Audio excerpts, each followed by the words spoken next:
Hello, this is Terry Angus, and you are listening to the Fulham Focus Podcast.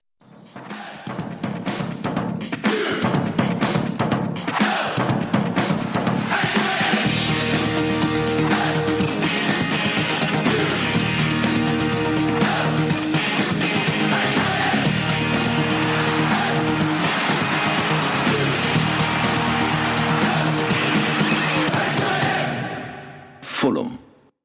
Hello, welcome to the Fulham Focus Podcast. This is Jmac, your host, where we'll be previewing Luton and analysing Stoke Shitty in every sense of the word. Less of a banquet and more of a sit-down meal of a match. So there we have it. Thank you very much to all those who wanted us to line up in the same style as the second half of Charlton. You absolutely smashed it with your crystal ball. Too bad it was a fussing disaster. What can we say? We wouldn't be Fulham without being bottom of the table slayees. Shades of that Sunderland game have returned, who funnily enough also play in bloody red. How much more patient can we be? What can we do to improve before Luton? Don Love and Baldwin are here with me to talk all about it. See you on the other side of this. F-U-L. Fulham.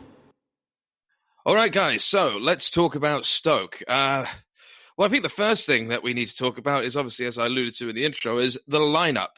Mr. Don, I mean, this is a lineup that you were hoping for. I mean, it didn't really pan out, did it? Yes, I wanted to see three in the back. A little different than what Scotty did, though. He went with a 3-4-1-2. I wanted it to be inverse 3-1-4-2. The difference being I wanted Harry Otter to be that holding, defending midfielder that, if needed, he could have, like Jmac Jmac could have fallen back in the old days and become a fourth defender, or would have been there to help break things up and provide cover. We didn't have that. Instead, we had everybody more up top. So say what you will. It is to me, key difference in how things were lined up. With that said, after the first goal, we'll talk about that. You would think Scotty would have said, okay, not working, and change things. So Scotty, that's on your own head. You didn't change things. You should have instantly said, this isn't working. Change formations, 4-3-3, 4-2-3-1. Something different, and started to have better coverage of the back four or the back defense. So that's all I'm going to say.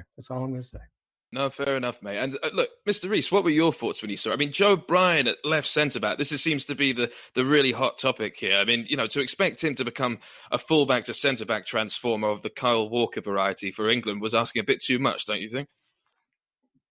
Possibly. I was quite excited when I first saw the lineup, because I thought, hang on, this attacking formation that we saw against Charlton, we're going to see it from the outset. So I might be one of the people you were alluding to with the crystal ball in your intro in regards to that. But yeah, absolutely, I agree with what Don said. Once it all started going terribly, then it really should have been on Scott Parker to change things up. I'm not quite sure what that would have been. I can't really put my mind to it, but it certainly wasn't that, is probably the best way to put it. Do you think we showed Stoke a bit of a lack of respect with this lineup, Mr. Don? Just your thoughts on that, because, I mean, it can be argued that, to sort of go for that sort of formation in a game where we were needing to, win the game in the second half of Charlton, understandable. But to play away from home at Stoke with that sort of, just a tiny bit, touch of arrogance from Scott Parker, what do you think? So my thing is this, if you were online, you looked at all the message boards on Twitter, it's so funny how everybody just does a 180 after one game, or, forgets what they posted and said in the past. I totally remember what I said. And my thing was, I wasn't disrespecting Stoke.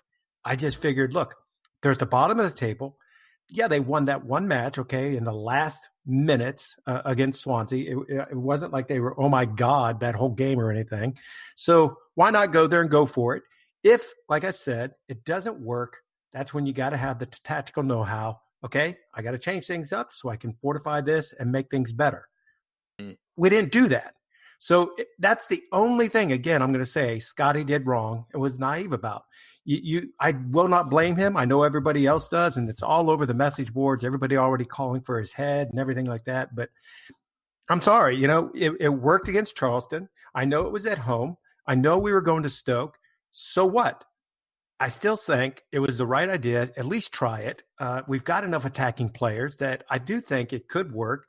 I think we ran into, and I don't know what Reese's thoughts will be, but I do think we ran into the problem of international break. That was a bad thing, bad timing for us. I can't help but wonder if that hadn't happened and we'd gone straight from Charlton to playing Stoke, if things had been completely different, same formation. Sorry, personally, I think that the international break, in theory, should have helped us because Scott Parker would have got in with the plan of, because I doubt it's something that he would have practiced straight away. Obviously, there would have been players away for international duty. Tim Ream was one of them. Mitrovic was one of them. I think that's it. I may be missed one. Johansson was there as well, but he didn't play. But you'd think he'd have known going into Stoke, right, this is what we're going to do. So he'd have spent those 2 weeks, drilling this into them, thinking, right, this worked. For a second half, here's how we can make it work for a full game. So I think really it's up to, maybe you are right in the fact that it was the international and the fact that Mitrovic and Tim Ream and Stefan Johansson were missing, those key players, so to speak. They didn't get the full effect of it, if you will. But the rest of the players should have been able to pick up from where they left off. So I don't think the international break is 100% an excuse. Because we should have had the time to get it drilled into them. Okay, well, let me pick up on that then. So my thing, Jmac, is this. Yeah, you had those 2 weeks. You could have been training. Well, I would have been talking with the boys and the lads that were there. Then I would have said, okay, Tim's not here. This is what I want to do. Tim, sorry, you're going to be on the bench. I'm going to bring Adoy in. Okay, I'm going to put Adoy on the right, Brian on the left, or even better yet, put MLM on the left, I guess, then. And put Brian up in front of him as more of a winger. Wingback. Yeah. So I think that would have been a better plan. Sadly, hindsight's always 20/20. Everybody wants to be the Monday night quarterback, and say, "Here's what happened. And this is what we should have done." Okay, well, we don't know what's going to happen unless we try. And I give credit for Scott for trying. Okay, again, my problem with that game is Scott did not change things up. Okay.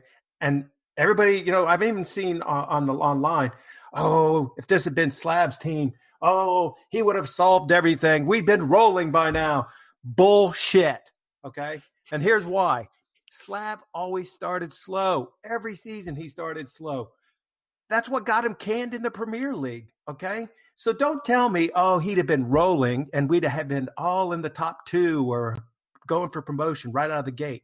Bull crap. Brand new team again. He's got to get them together. He's got to get them under his wings and have them understand everything. So get over yourself, everybody who's calling for Slav to come back. A, that ain't going to happen. And B, I don't think he'd have done any better.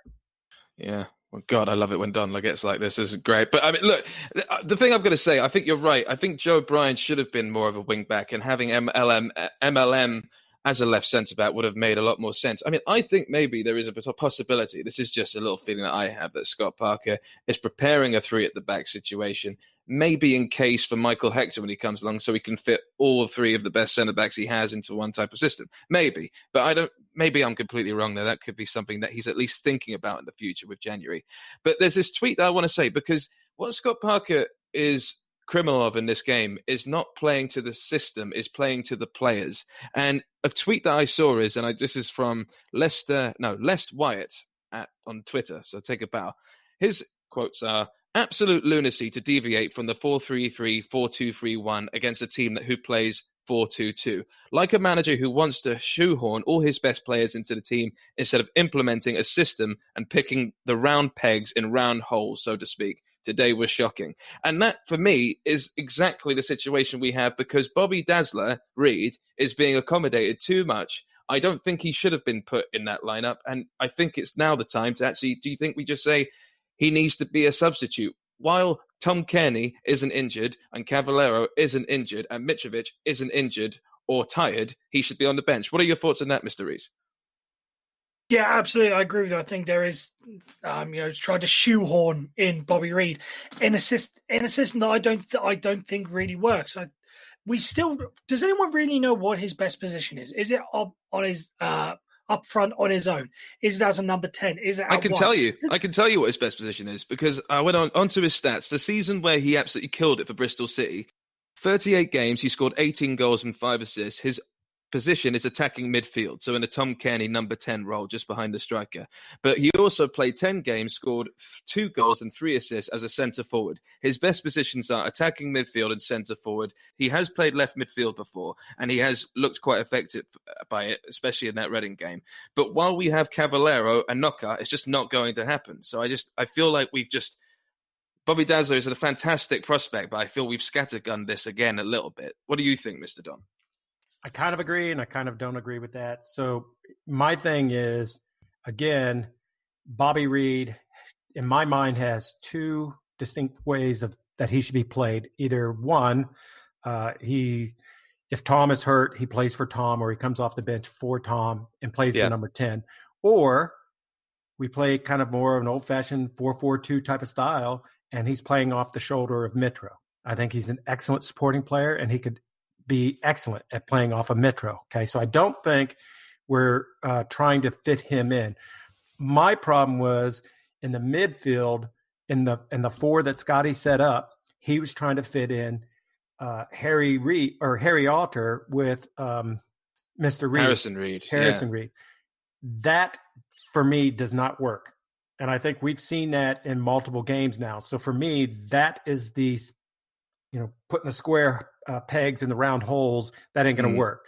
For me, it's got to be Steph Joe in there somehow, or again, you play like a 4-2-3-1 or something, but you just don't have both of them on the pitch at the same time. Yeah, it's got to be kind of something different, completely different in my mind. So for me, that's a big problem. Personally, every time Steph Joe has started a game, I've felt more comfortable, and I think we've always performed slightly better, but that's just my opinion. Harry Arter is going through a bit of a temper tantrum stage at the moment, Mr. Reese. Have you picked up on this at all? I mean, unfortunately, it looks like he's injured.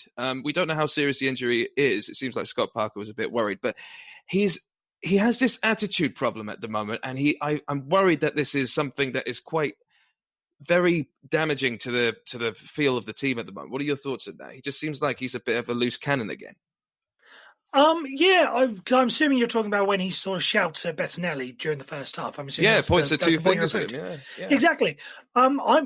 My gathering of that is that he's shouting on it. He's shouting at him basically for falling over twice, because he falls over for the first goal, which we're going to talk about in a minute. And then in the build-up to, I think, when they got a corner somewhere, he slips over again. So I think that's him basically saying, you've slipped over twice, don't make it happen again. That's my interpretation of it, but we don't know what he's actually saying. And you say that he's getting all shouting everything. Are we not maybe conflating this with maybe as a potential leader? Because isn't this what you want someone to do? Whilst Tom Cairney is the captain, don't you want 11 leaders out there? And isn't he try to show his leadership and captaincy capabilities by just marshalling the troops? I mean, it may appear shouty, but again, if he's just telling him don't make sure that doesn't happen again. Then I think that's personally. I think that's a captaincy tendency. Personally, too many leagues. Well, let's talk about. Let's go on to Bettinelli really quickly. As you can see, Jack Butland for Stoke has had a mare recently, so they brought on Federici for him, and it shows what you can do when your goalkeeper's having a stinker. Because Federici actually was very good. He made some top saves from us, but. Bet slipped over twice in this game, and I don't want this to become the bet bashing show once again. But he just seems like he is an error waiting to happen all the time at the moment. I know the first goal, there was hardly any defence, even though, and he gifted the 80-minute penalty. I just feel like, Don, I mean, I'm not suggesting that. Do you reckon Rodak is getting closer and closer to coming in? I can't blame Betts for either of those goals. Fair enough. And here's why. Yeah, maybe he could have stopped the first goal, but I mean, that guy, the Stokes player, it was a great Route 1 football. You had it come straight from out of their goalie to the midfield. The midfield lobbed it in, gets picked up. Tim Ream gets, wrong side footed, beat, bam, goals in. Okay, so it was a good goal. You can't take that away from the Stoke player. The second goal, again, Ream and everybody, I actually on this, was it the second goal that everybody was like on the right-hand side or the left-hand side? There was nobody on the right-hand side whatsoever. It's the right-hand side, yeah. Yeah, so, again, a ball's played in. nobody's there to help because, Tim Ream playing the center back at the time is beaten out and found out of position. Again, this is where I can't help but think if we'd have had like the one player, a holding player that could have dropped back in to help cover that was there, whether it was Jmac, Harry Reid, I know Jmac's injured, but somebody there to help, then I don't think Betts would have been finding himself in that position where he would have had to try and make, a stop and clip the player. So I'm not blaming Betts for that goal. And I think if people are blaming Betts for either of those goals, I think you're kind of crazy. That had to do more with the back four and the setup. Sorry. It had nothing to do with Betts. The first goal, I want to say, I don't think it was his fault. He was left out to dry by Tim Ream, who got beaten by, as you say, fantastic Route 1 football. I'm going to get killed from the full tiki-taka crowd. But he just got outdone there. For the second one, yes, you can blame the defence for basically drifting over, no one tracking the runner. But that was an incredibly naive rush of blood to the head by Bettinelli. He did not need to dive in that way to try and get the ball. Yeah, bit of composure, as you said, Jmac. Maybe could have stood on his feet a bit longer, could have stepped back a couple of paces to take the angle away. Yes, he could have done better. In fact, if we want to go back, he could have done better for the first goal because I think he slipped over, as we touched on with the Harry Arter debate.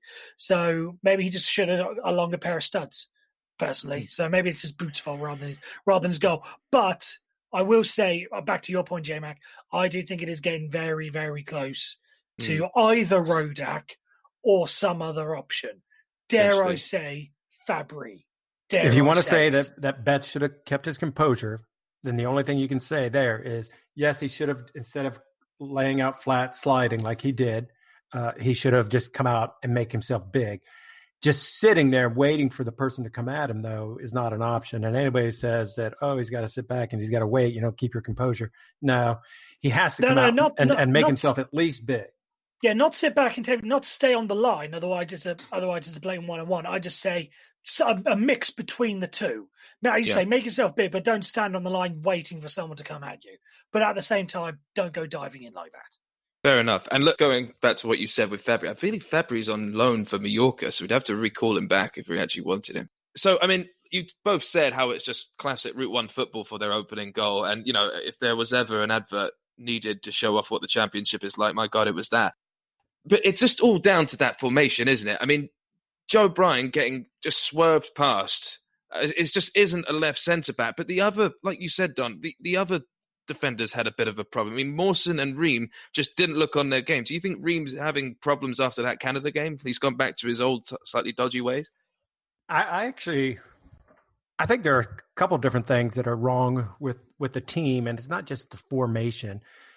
Number one, in that game especially, we just looked lackluster. We just did not look like we had any gas in the tank, that we knew what we were doing. It just didn't look like we were going to score again, did it? It didn't look like we were going to come back. It looked like we were kind of lost on the field. So for me, a couple of things. Again, Scotty's got to get these guys rejuvenated and get the fire in their bellies, okay?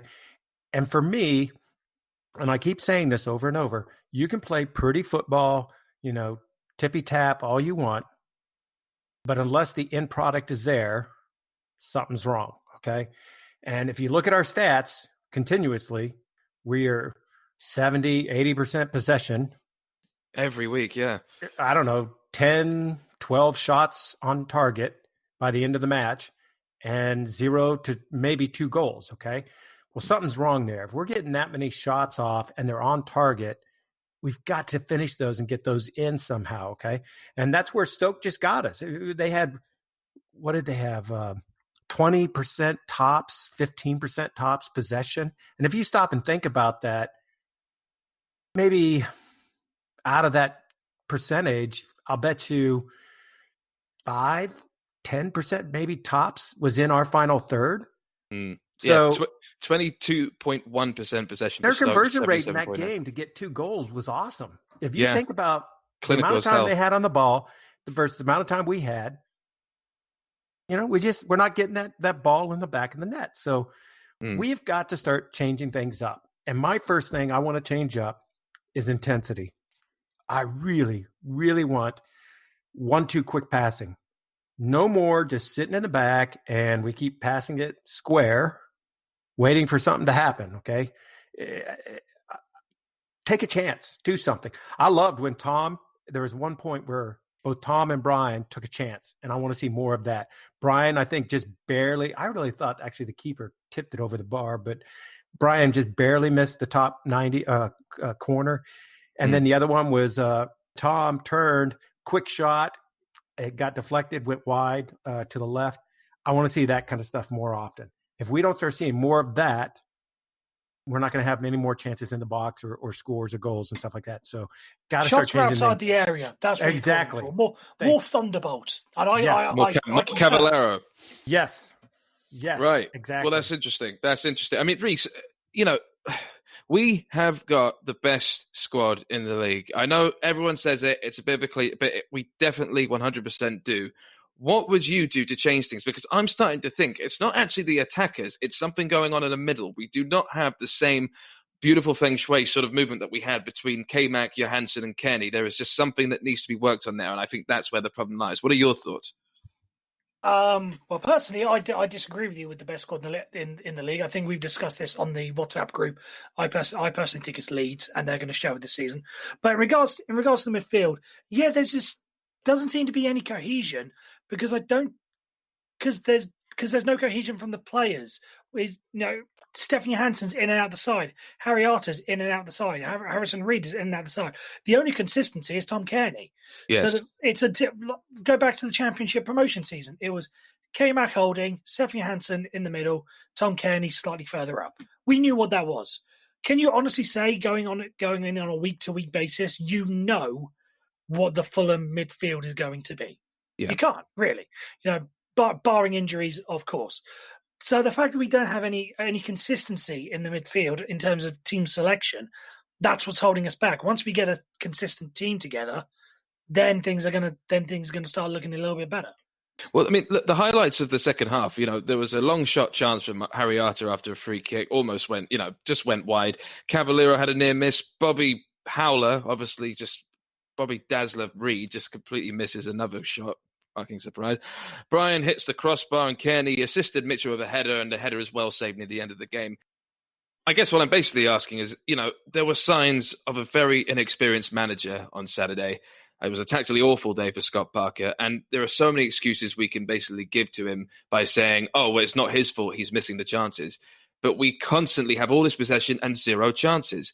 I mean, we cannot get to this point by December and still have this. So I'm just interested, Don, what are your thoughts on Scott Parker's potential future? And I've got to be careful of this because Frenchie said, don't go on about Scott Parker in this pod too much. But, we have to at least humour the idea. My thing is, I don't like how modern football is. And modern football is, if you don't have instant results within, the first 4, 5, 6 matches, all of a sudden everybody's talking about chopping your head off and you're sacked. So I always feel like everybody just pulls the trigger so fast, it's not funny when it comes to managers. What I do not want to see, and hopefully the Cons have learned this, is Luton, we happen to win and he gets sacked, and then we put in, I don't know, somebody as a caretaker, and we sit around for months waiting for them to figure out what they're going to do next, okay? No more. Please, no more.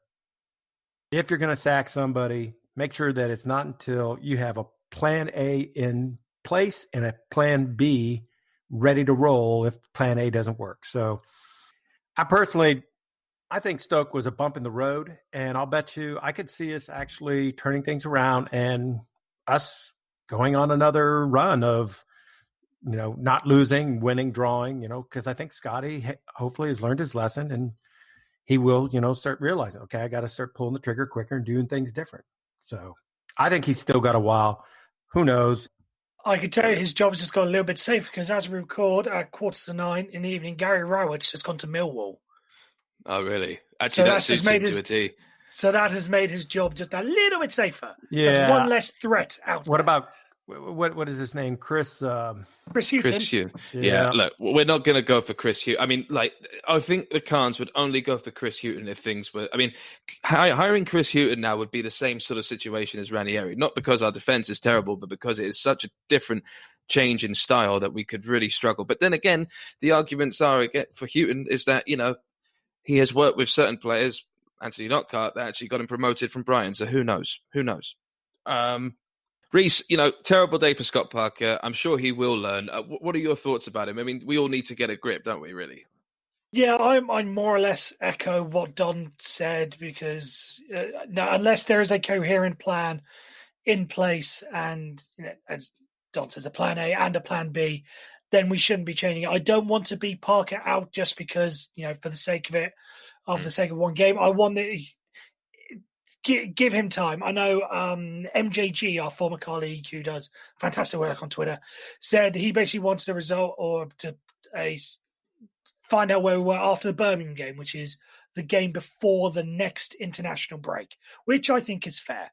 Once we start of November, right, then let's assess. Because let's remember that Scott Parker, this is still 7 months in the manager's job. So he's still learning on the spot.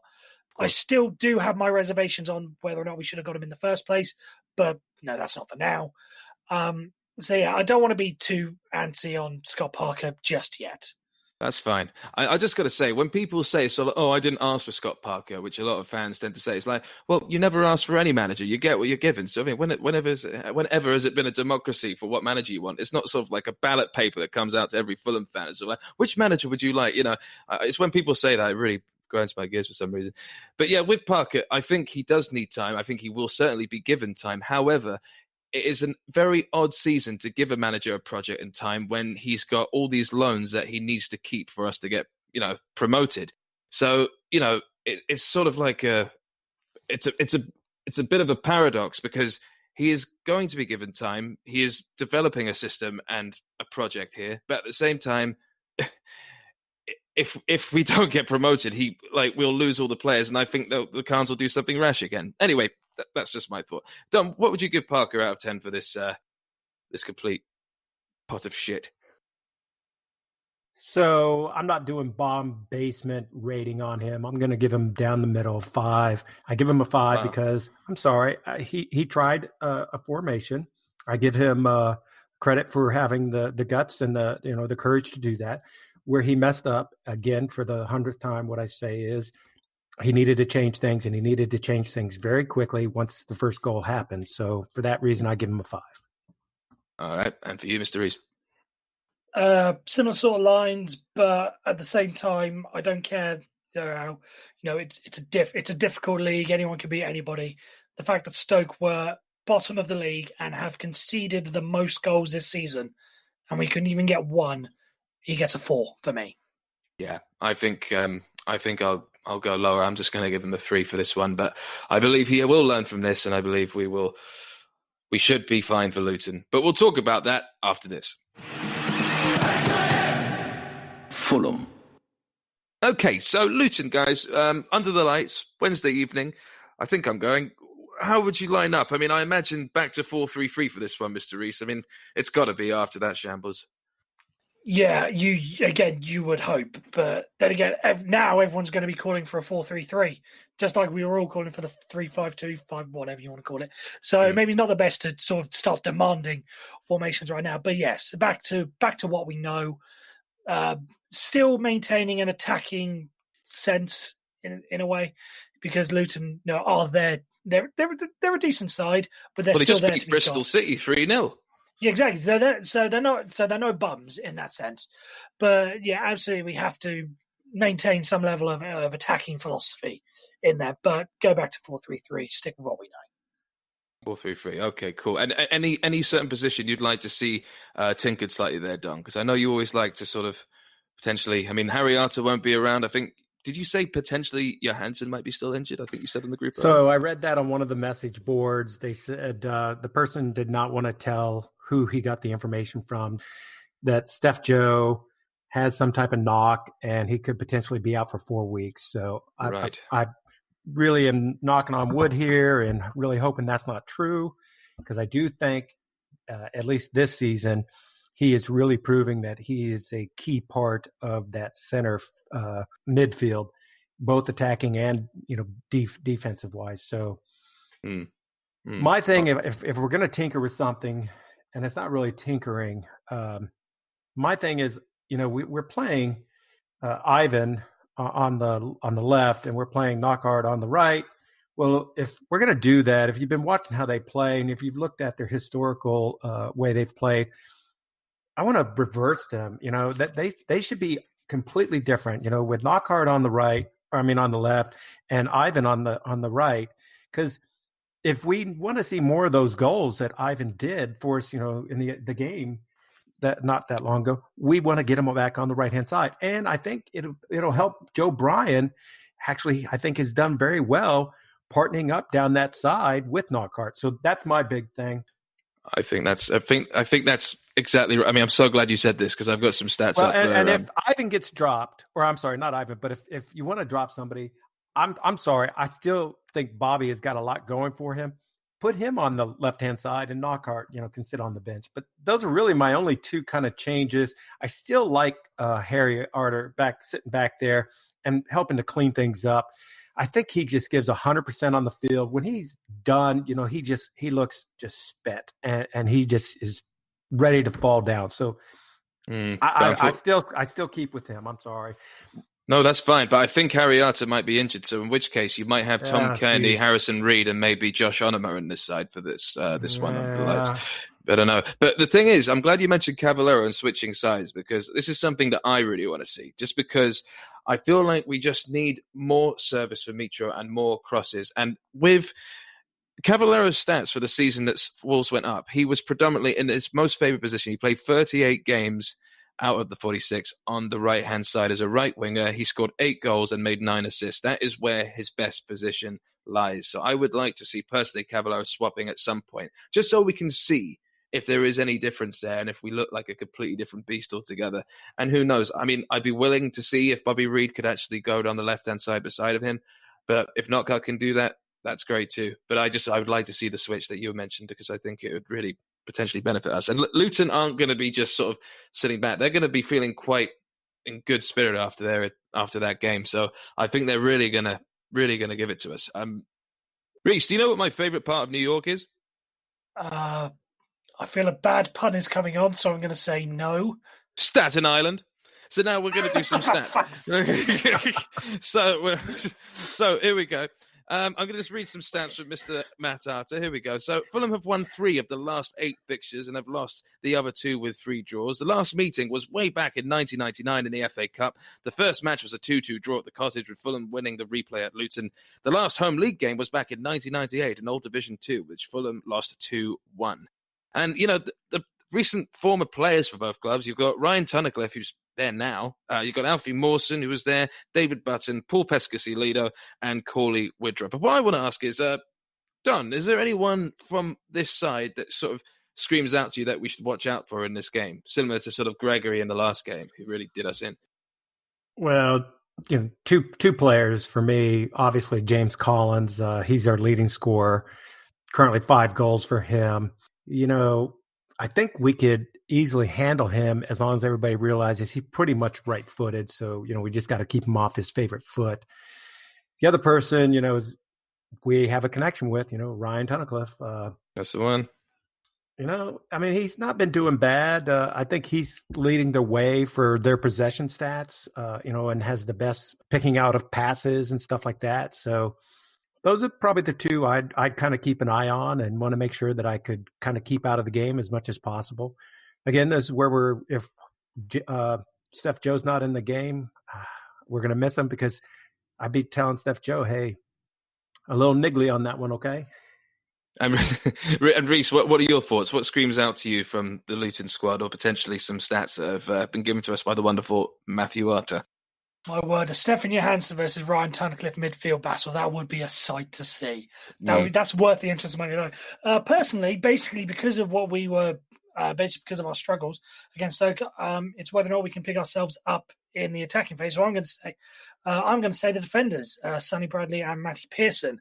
Personally, I think there's a very good partnership in there. They play together for the majority of their time in League One. Obviously, a league title winning duo, as we talked about earlier, with sort of cohesion in the field. It can sort of play into the psyche there. But mainly Sonny Bradley, because I saw him when he was playing for Aldershot Town many, many years ago. And I said that he was going to be one of these players for the future, could easily make his way up the leagues. He's a very, very good defender. Should be an interesting battle between him and Mitrovic, certainly. All right. And they're currently in 16th. They've played 12, won 4, drawn 2, lost 6, scored 18, conceded 20.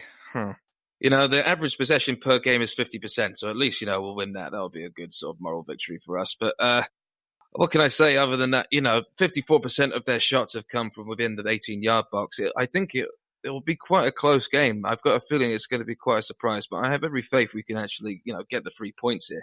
And if we don't, well, we'll see what happens. All right, and with that said, score predictions, guys. I think it's going to be quite close, too close for my liking. Don, I'll go to you first. I'm going to say 2-1. Okay. They seem to score and concede the goals, so 2-1. 2-1. All right, and for you, Mr. Rees? 3-1 for me, personally. I think it's going to be tight to start with, but then eventually, class will show through, and we'll start to run away with it a little bit more. So I'm going to say a 3-1.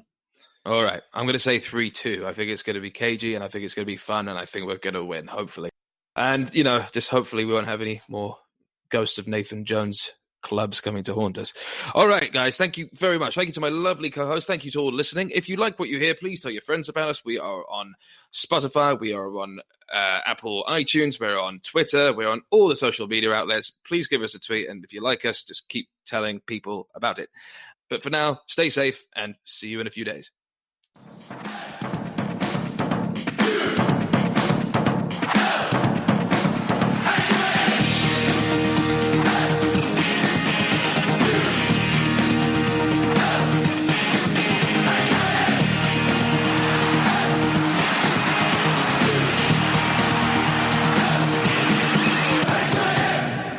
Fulham.